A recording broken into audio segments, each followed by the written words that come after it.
Well, hello there and welcome to Travels with Geordie. If this is your first visit, my name is Peter Knowles and I live on this classic wooden motor cruiser here in Victoria, British Columbia, along with the loving memory of my pup, Geordie, all the while fixing it up for some pretty ambitious cruising. If that's the sort of thing that you might find interesting, please consider sticking around and subscribing. I'd love to have you.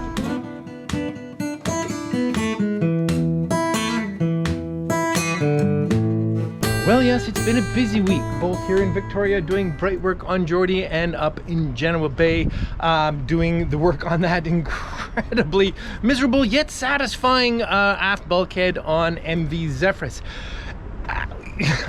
I reached out and I heard, without a doubt, the solution of putting the fiberglass underneath the sill is by far the most suggested. So I'm going to take your suggestion, and that's the way we're going to do it. And I actually got to getting that done, or at least some of it, this week. So I hope you enjoy what we're up to this week, and a little bit of jumping back and forth. Part of which is varnishing this cockpit. Doesn't it look great? Well, all right then, it's a fabulous day here in Victoria to carry on with some bright work on Geordie before we head back up to Genoa tomorrow to work on Zephyrus. So I have a nice collection of Scotch Brites. I have my elastic band on the side of the boat here, and we'll work our way along and scuff up what's on here, which now is only tung oil, and get some varnish on here today.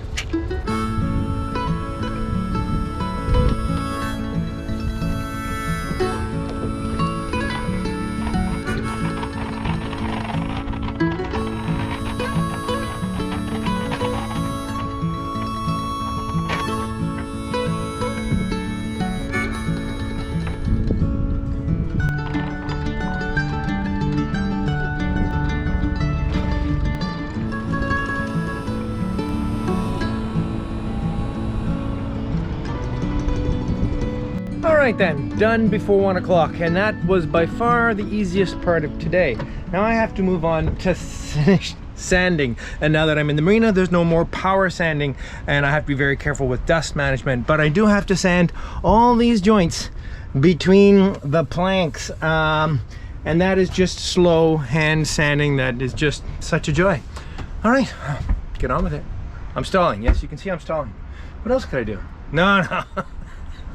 So for this kind of work, I actually use partially used sanding discs that still have a little life left in them, and just fold them over this block.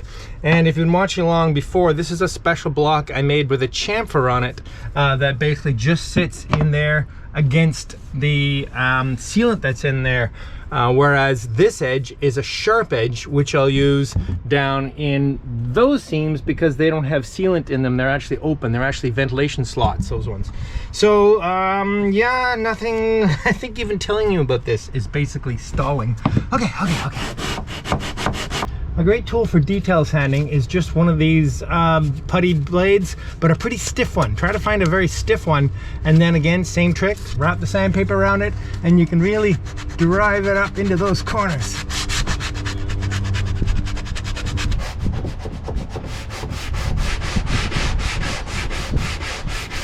Okay, well, it's been a long, hot day. I managed to get another coat of varnish on the port side in the sun. It is coming on mid-October and it's hot like summer here. It's crazy. I have managed to finish sanding everything in the cockpit, and so it's time for tung oil, which of course is the great reward. This is gonna look like $1 million in about an hour. Okay.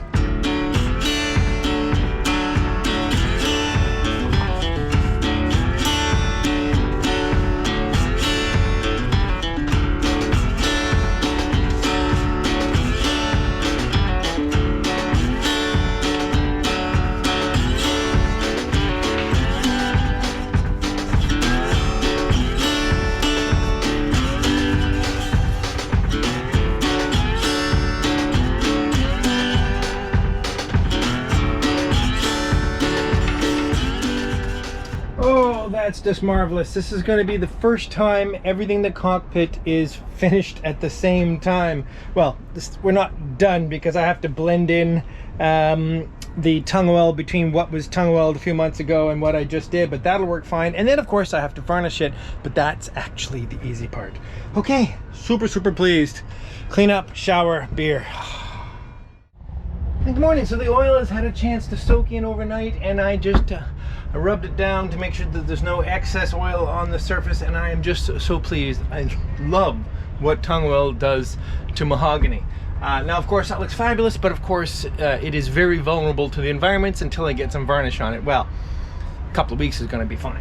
For instance, this is actually still in fine shape, and it's basically been all summer. However, it has largely been shaded due to the overhead canopy. So next step is just clean this up a bit, quick Scotch-Brite, and just touch up the oil on the thwarts just to make sure that it's dust-free, so that in a few days I can varnish all this. Really looking forward to that.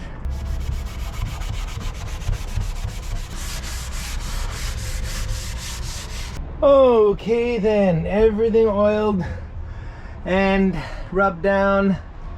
This is going to take several days to catalyze, harden, cure, etc. And we're gonna go back up and do some work on Zephyrus this week. But by the weekend, this will be ready for real varnish. Holy moly! Love it, love it, love it. And back to work on MV Zephyrus, and well, yes, this begins the process of sanding fiberglass, everyone's favorite task. But there's more sanding to do. I'm also just going to rough up the existing deck a little bit. Of course, I have to continue to work in here and tidy this up, and of course I have to fair and level this out to something that's reasonable that I can glass into. All in all, fair amount of sanding. But I have the super vac and the super sander, and very, very little dust gets away from this little rig. So we're gonna jump right into it. I'm very happy this week. I have been rejoined by Lady Zephyrus, who's gonna take over some of the bright work and the cabin side work, and we're really gonna jump into this together and pound it out. Right here. Hi over there! Yay, fiberglass work! Fiberglass work! Woo-hoo! Okay, let's dive in here.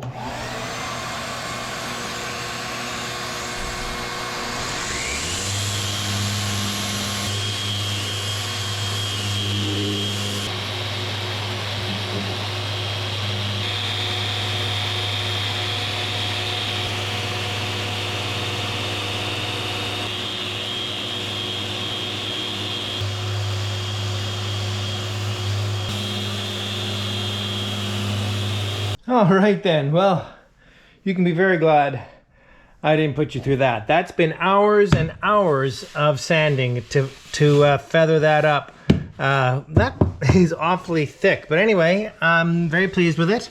I've got it feathered right down to the plywood. You can see it just starts to cut into the plywood here and up through the various layers of strata. It almost looks like a beachfront with water and surf and sand. Anyway, you can see I actually scored the deck slightly when I used the fine tool to cut the fiberglass. So between that and a number of pits and hollows and bits and pieces, I'm actually just gonna run a little bit of a skim coat of filler over this overnight, and that'll just help level that out a little bit for putting cloth on tomorrow or soon. Anyway, I'm also able to fair this out.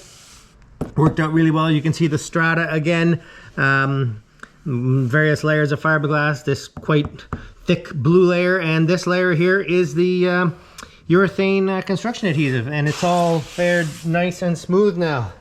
And I've begun the process of sanding it out on the other side here so that I can feather it out to, I don't know, about here somewhere when it's done. Okay, I also just did a little more leveling out here because it wasn't quite perfect. Holy moly, moly, moly, moly. All right, mix up a little filler.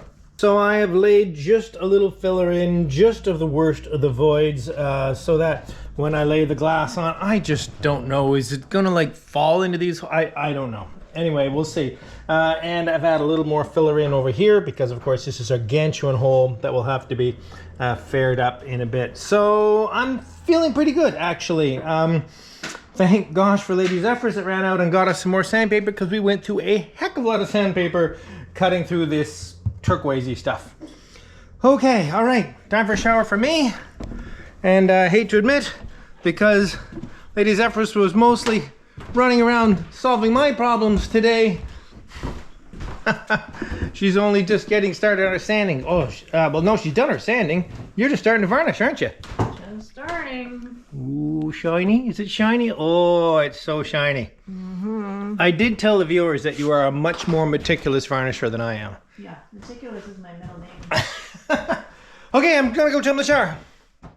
Well, good morning. The little bit of fairing I did here last night has cured and it's ready for a final scuff up. I sort of feel bad about this in a way because I had intended to wet down the plywood in advance of laying the cloth so that I would get a good bond. In other words, so that the plywood wouldn't soak the epoxy out of my lamination and I'd get a good bond. And now I've kind of gone and sealed the plywood. Hopefully that has achieved the same end result. Again, this fiberglass thing is new to me. I think it'll be okay.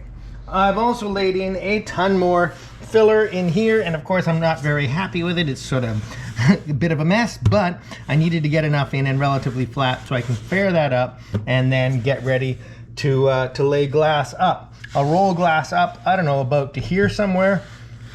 I also have to deal with how I deal with this slot, which, you know, has been almost the biggest issue about how I'm going to get fiberglass down to about here and then around there, and then basically how do you end fiberglass? The last few fibers, are they going to peel back off? I just not super excited about this, but it's going to be better, and I think as long as we pay attention to it over time, that'll be pretty good. Of course, there's still some work to be done up in here, but this is mostly just to be cut out. The new structure will basically look after all of that. Okay, a little bit of fairing, a little bit of planning, a little bit of mixing epoxy.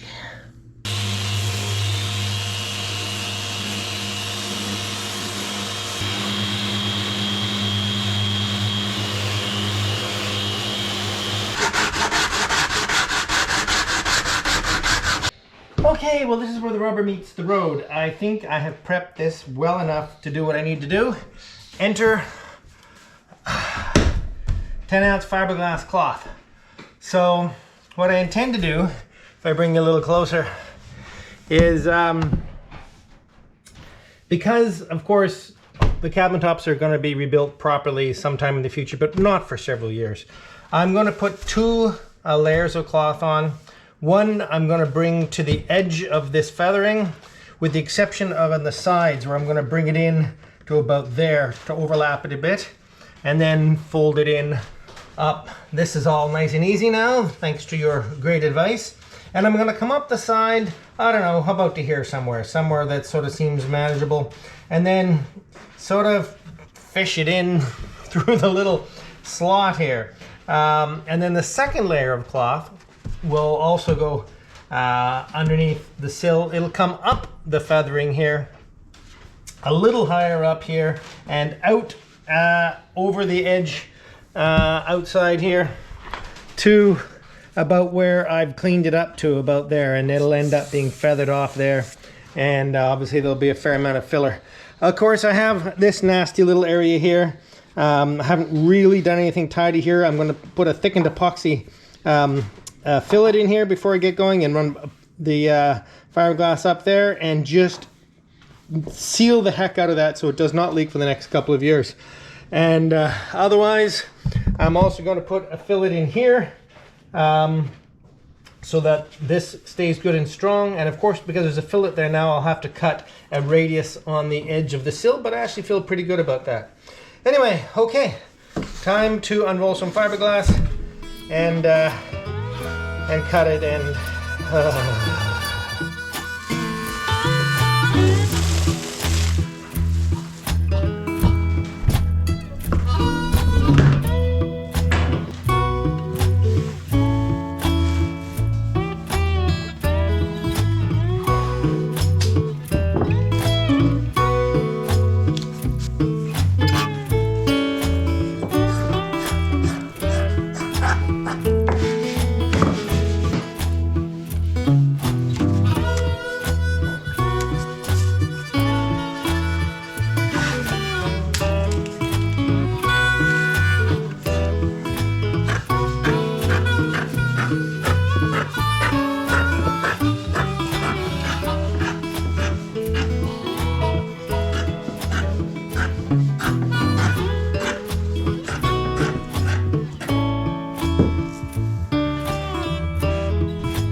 epoxy. Now, I had been given some advice from several people to try System 3's silver tip epoxy. Now, to be fair, this isn't silver tip, more on that in a minute.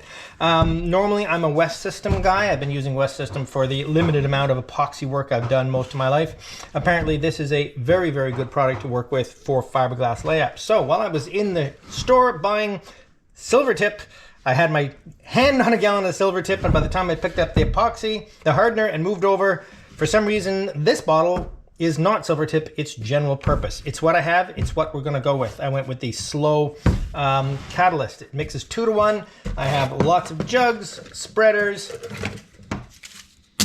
spatulas, gloves, and I realize these little fin wheels are largely for polyester work, but I got one anyway because I've actually used them in the past and they have saved my skin in situations where I just, anyway. Let's mix some epoxy.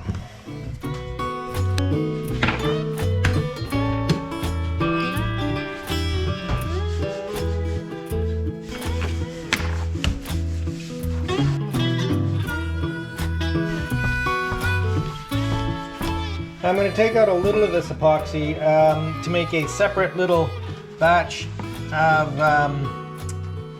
some filler to make some fillets.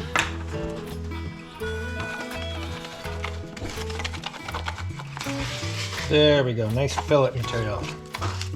Okay, a little bit about what I've got planned for technique here. I'm going to roll this back and wet out the deck and roll it back so I'm going to do a wet out lamination, and then I'll add more epoxy and squeegee it through the glass. This fold up here only really applies ahead of the slot, but fiberglass kind of creeps as you work with it, so I don't really want to cut this until I've squeegeed it out to about here, and then I can figure out exactly where this is going to get cut. All right, so I'm going to roll this back, or fold it back, or anyway, just move it back so that I can wet out this side of the boat. But first, make the fillets. One is down here, and in here. And here we go.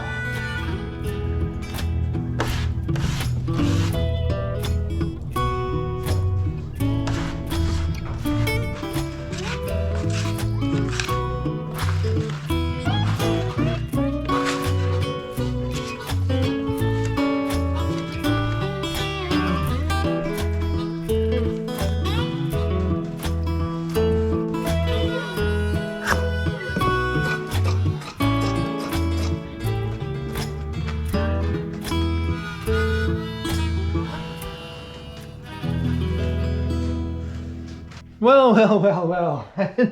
Didn't get to show you all of that because there was no way I was touching the camera after a little while. But I'm really quite pleased. We have excellent full saturation.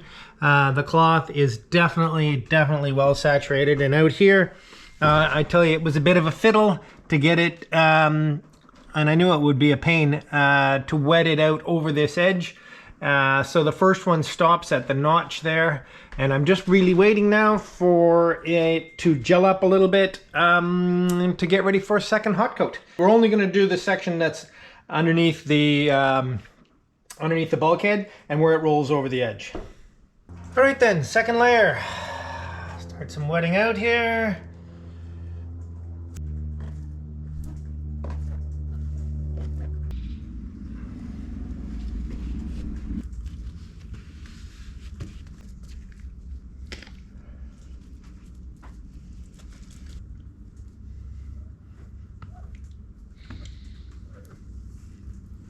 Okay, it's been a marathon. Well, it's been a marathon for someone who's not used to doing glasswork.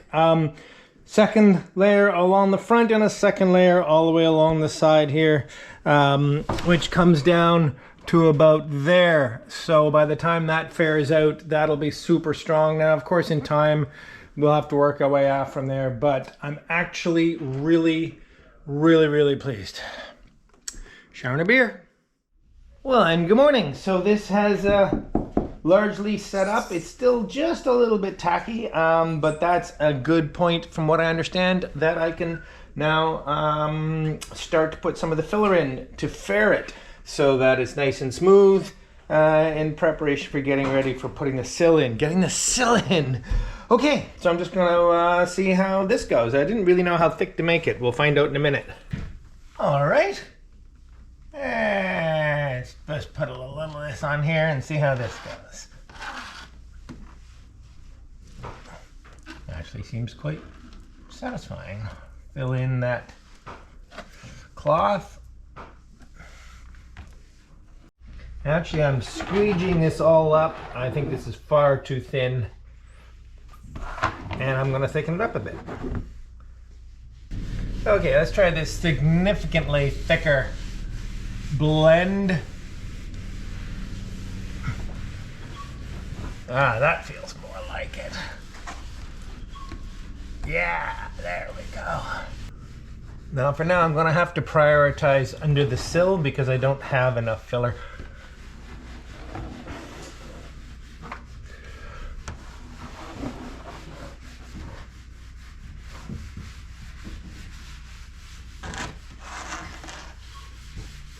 Well, I think that was probably still much too thin, but I may have unwittingly discovered a way to put an absolute minimum on and have it self-level. Anyway, it'll get us to the next stage. It's actually suddenly got cool here in British Columbia after having had a October of summer weather. So I've enclosed this area. Actually turned out to be pretty darn easy with these little side panels, and opened up the skylight and cranked up the heat so that we can keep it all really, really warm under here and make sure that that kicks properly. And well, here we go, back in Victoria for a few days. And well, you may know what that means. That means carrying on with the brightwork. And of course, last we talked, I had got the tung oil on the entire cockpit, and now it's time to just lightly scuff it with some 320 just to break any high spots and get some actual varnish on. So excited. All sanded, now to remove the dust. I'm sure I've mentioned this before, but what do I do as a tack cloth? I actually dampen a whole roll of paper towel, and just to the amount where it's just barely damp, and it can wipe off all that dust without actually making the wood wetter than I want it to be able to put varnish on it in the very near future, as in half an hour from now. Anyway, I find this works out really, really well. And we're off.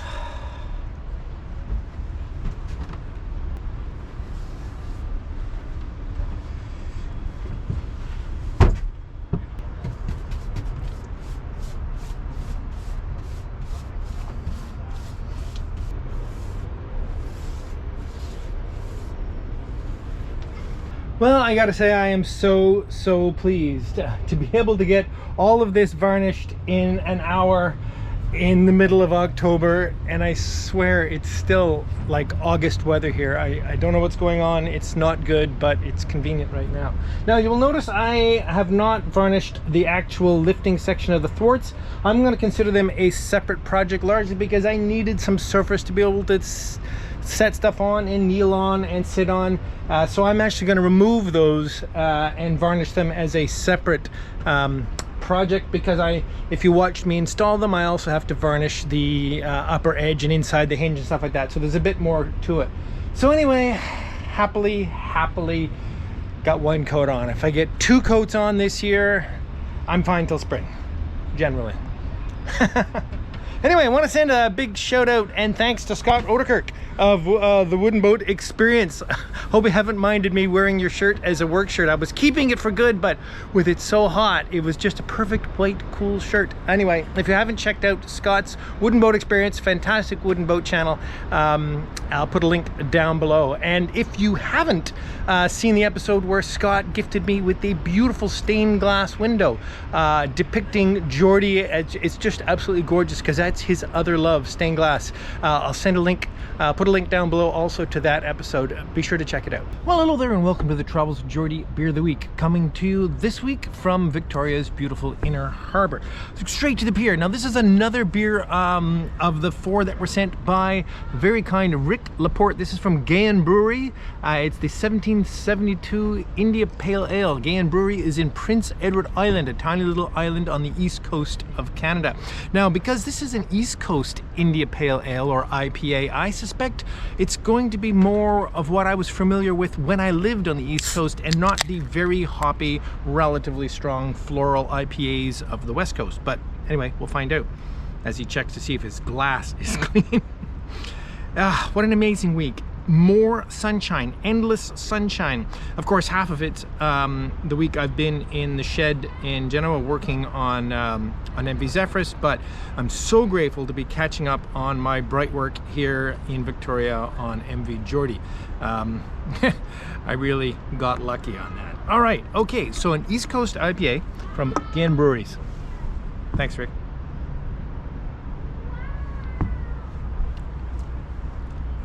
Wow, kind of a rich caramelly hoppy. It's hoppy. It's really good. Oh my gosh. It has like a nut brown almost feel to it, as well as the hops of an IPA. That's a really good beer. Oh my gosh. I got to get out east and get some of that. Okay, let's get straight to the paperwork. This week's winner of a Travels with Geordie t-shirt is Daryl Reed. Get a hold of me, Daryl, and we'll make sure you get your t-shirt. Congratulations.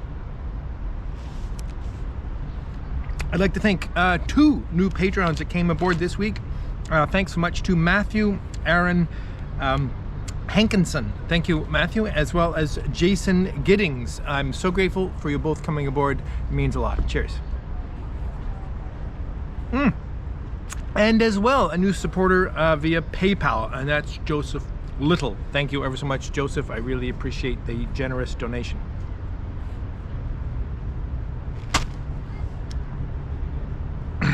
Good beer. Okay, all you need now is the Travels with Geordie word of the week, which, a little different this time, is going to be fiberglass, but that's just a mess to use, right? So use the word fiber or glass, or both if you feel like it, giving you a little more flexibility with your word of the week. Cheers, you know what to do with it. See you next week.